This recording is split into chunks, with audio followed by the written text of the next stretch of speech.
It's been just over a month since the deadly corn mill explosion in Cambria. The head of Didion Milling addressed the village board today, and the last injured worker to be released from the hospital spoke exclusively with our Katie Crowther. Katie joins us now with more. Katie.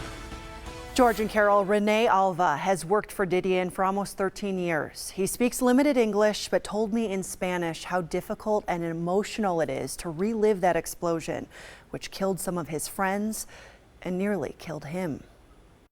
33-year-old Rene Alva has a long road to recovery. Most of his body was severely burned, including his lungs. My ears a little bit, my head, my face, my arms, my back, and my belly. He's on pain medication and antibiotics and will have to undergo many skin graft surgeries. But he's alive and finally back home with his wife and 2 young children. The thought of them is what kept him fighting to survive. Coming home to them? Yep. More than a dozen of Rene's co-workers were also injured in the explosion.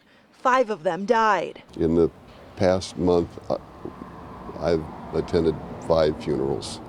None of them have been easy. John Didion, the CEO of the company, says this has been the hardest thing he's ever faced in life. OSHA and other agencies are still on site trying to determine what exactly led to the explosion. And there's no one that's more interested in finding out exactly what that cause is than us. The demolition of the damaged corn mill begins next week, and the company has promised to make sure every employee is secure through this process. We want to make sure that their benefits are in order, stay in order, the health care, the 401k, and make it as convenient for them to be able to be employed when there's a position open again. For Rene and everyone part of this company and community, it's one day at a time.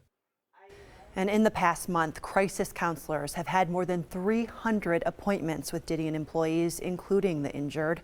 For more details on Didion's plan to demolish and rebuild the mill and help employees, just click on the link to this story at tmj4.com. Carol and George. Katie, thank you very much.